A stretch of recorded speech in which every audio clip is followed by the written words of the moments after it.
Welcome to Muse Monday, a conversation series with emerging artists and recent graduates about making it, mastery, and being a multi-hyphenate in the entertainment industry today.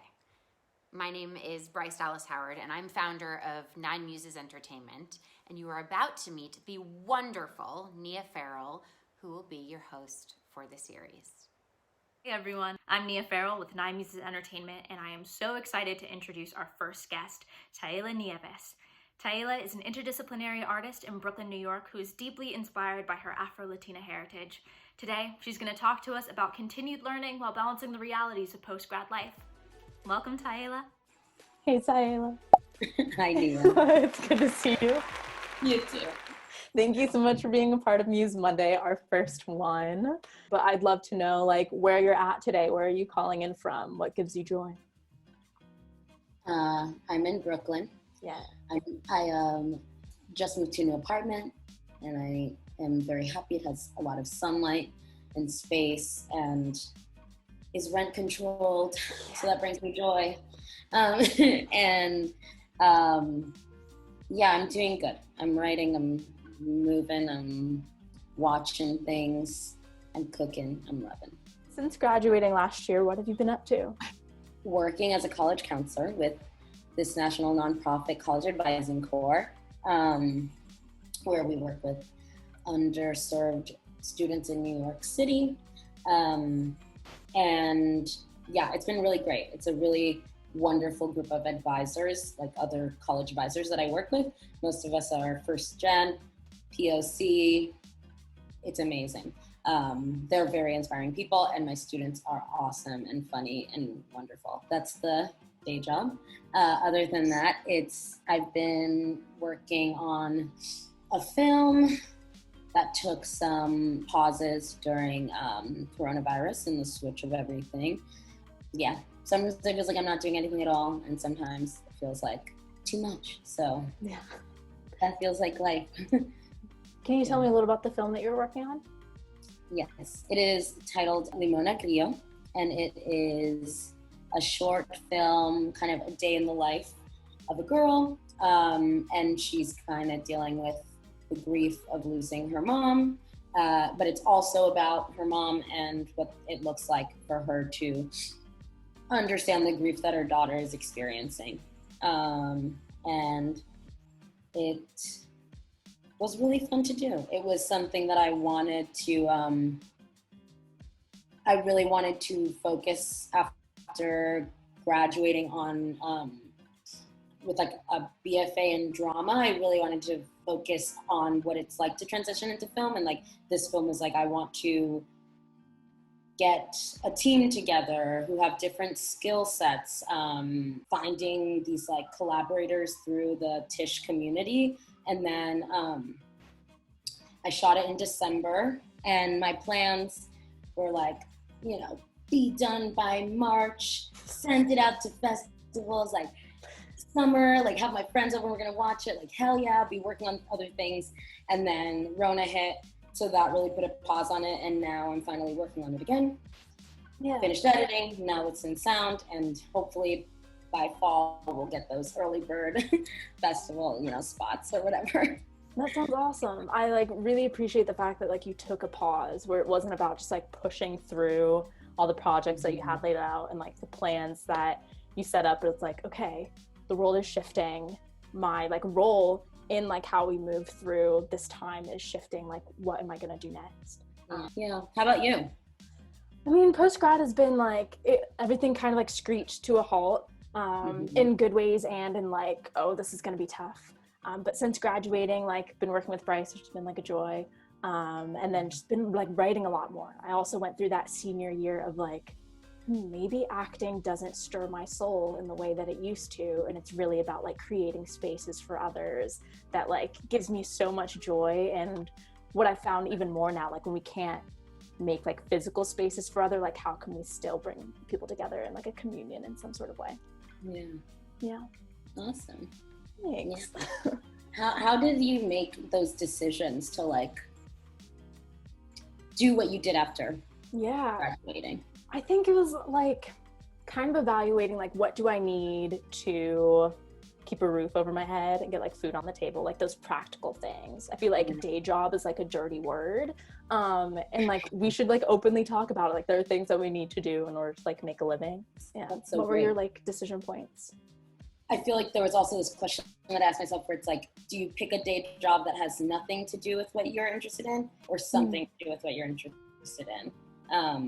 And I felt like I thought about like my energy and like what I was willing to expend my energy on. Cause like in high school or in college, I worked at like the gym, and I was like, so much of my time that I would spend there, I'd be like, what am I doing here? I could be doing so many other things.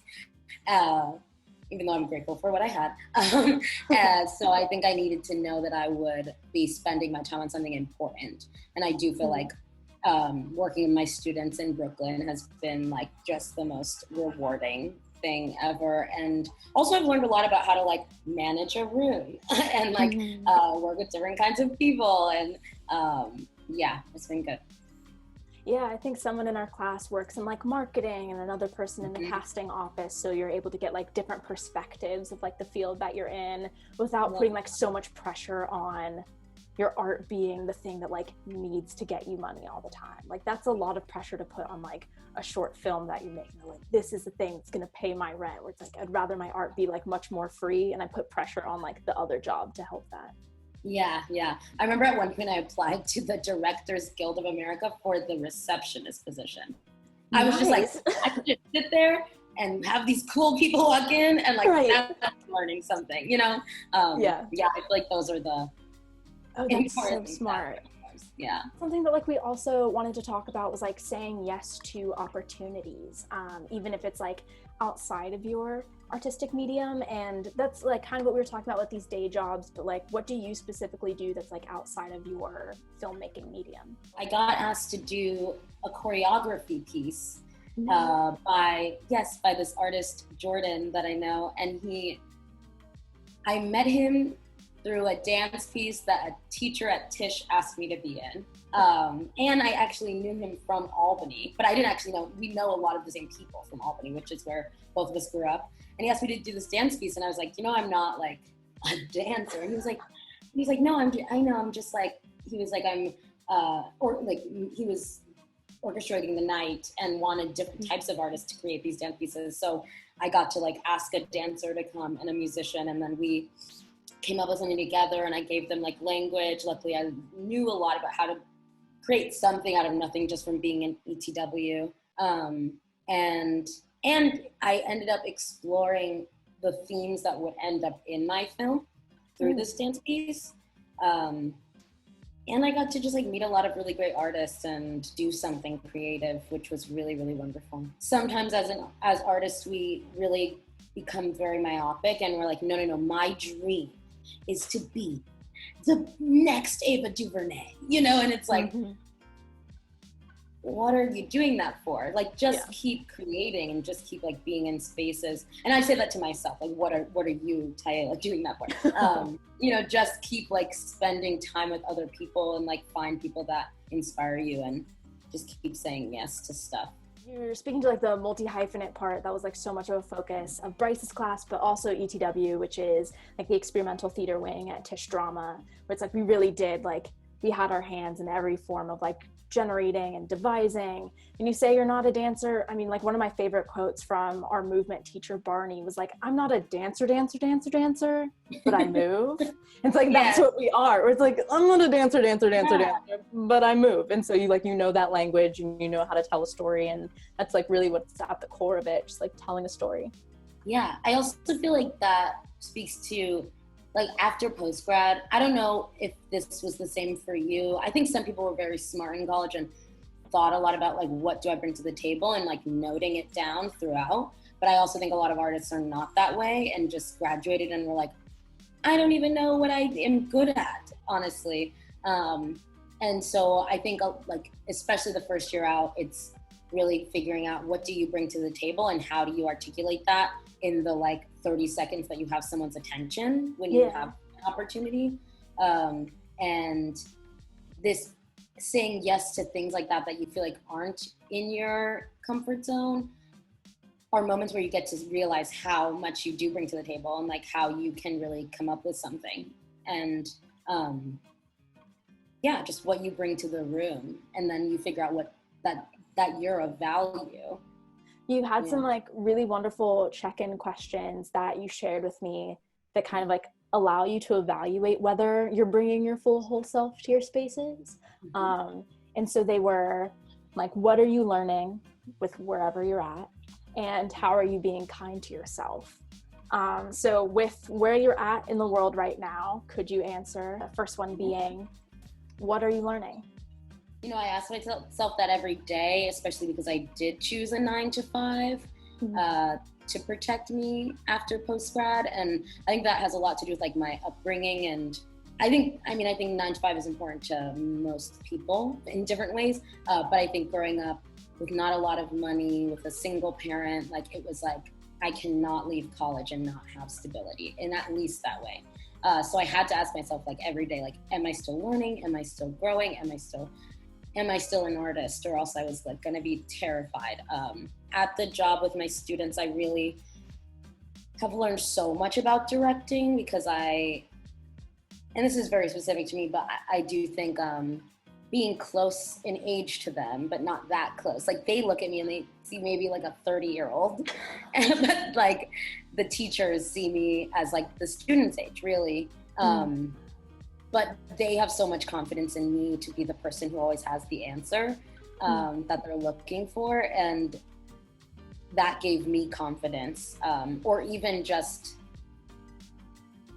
a way to pretend to have confidence until I can go find the answer myself and then bring it to them, which is exactly what a director needs. Like, you don't need to know everything. You just need to know, you have to have confidence so that the people around you can be calm, and you have to have vision of where you're guiding the people who are looking to you, among other things. So that's one thing that I really like checked in with myself about.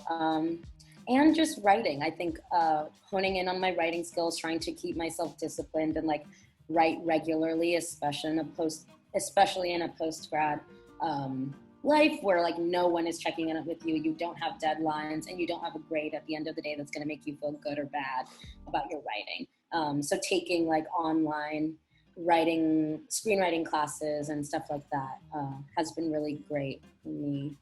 And just learning that I'm happy with the adult that I've decided to be. And I think people really, I think we all need to ask ourselves, like,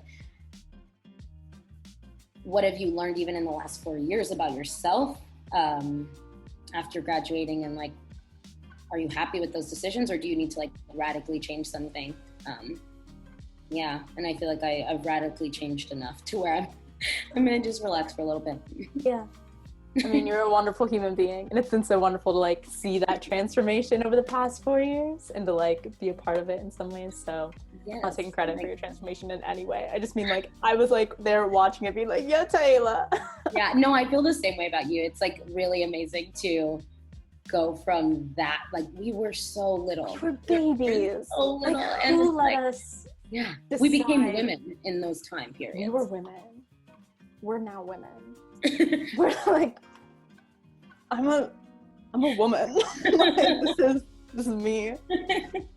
I like there's a photo of us from House of Bernarda Alba that we were in together that like I'm hoping at this moment, and like it was like this is us. Yeah. I mean, what do you feel like you're learning? I think I'm like learning a lot about self-accountability, and when I actually feel like something is not in alignment with like my values and how I want to move forward in the world as like a person and an artist, I'm doing more than just like clocking that it feels weird and actually like doing something about it so then I can like reset. Yeah, which post-grad is so much about becoming a free person. Like you don't have parents telling you what to do. You don't have teachers telling you what to do. The only person deciding what you do is yourself. And I kind of had a taste of that when I took a year off between high school and college where I just worked and stuff. But I definitely think, yes, like anyone who's watching this, just give yourself permission because you really aren't stuck anywhere. And the last question, how are you being kind to yourself? After my mom passed away, like in college, and I really wanted to like graduate on time and everything, that meant like going back and trying to pretend everything was normal when it wasn't. And I knew that the only way I was going to make my goals come to fruition was with that grief was really to be very kind to myself and to give myself permission to do what I wanted or do what I needed. In quarantine, I have like only like a couple friends that I see. We all see each other, and I cook for them a lot. I move my body, I work out, but not too hard and not on days when I don't want to. You know? Yeah, just only like I get myself some plants. I look up YouTube little DIYs. Like I still wear earrings even though I'm inside all the time. And I spend time with only people who make me feel uplifted and good. And I think that's something in college, it's really hard to do that, to be honest, because you really have to collaborate with the set of people that were admitted into the same university as you by chance. But eventually, I think one of the best things about post-grad is really just deciding who your circle is yourself. And truly, I only spend time with people who make me feel safe, especially as a Black person right now in the world. I'm like, I am only spending time with people who would get in front of someone who is trying to hurt me. And like self-care also isn't just like bubble baths and like candles. It's like sometimes it's also like making like when I did my film in December with this like group of people that were so amazing, it was like I was so tired and so exhausted and so stressed out and so busy, but in a way I loved and I desired it. And I was like, I wouldn't put this much energy into anything unless I loved it. And that's also how you check in with yourself and like, am I doing the right stuff? Because I wouldn't put that much energy into something I don't care about or that I feel like I don't like, which I think we get into the habit too in college because it's all assignments and a goal of getting your degree and stuff. You put so much energy into projects that you don't really even care about. What does it look like to only do the things that you like truly feel and passionate about? And that's self-care to me too. What about you? What do you do? What do I do? I mean, work is like often self-care because like so much of me is part of my work. So like giving myself like time to write and time to dream, like that may look like work from the outside, but that's like part of taking care of myself and like my creative energy. I'm like sitting by a lot more windows. I like genuinely need sunlight. After 4 years in New York, after living in California, I was like, oh, it makes such a difference when there's like warmth on my body. And allowing myself to take up more like sonic space and physical space. I love that for you. Thank you so much, Tyaela, for joining us. It was so wonderful to have you here for the first Muse Monday. Thank you. It's been a really wonderful experience. And you can follow Tyaela. Her tag is in the comments, and we'll see you next Monday.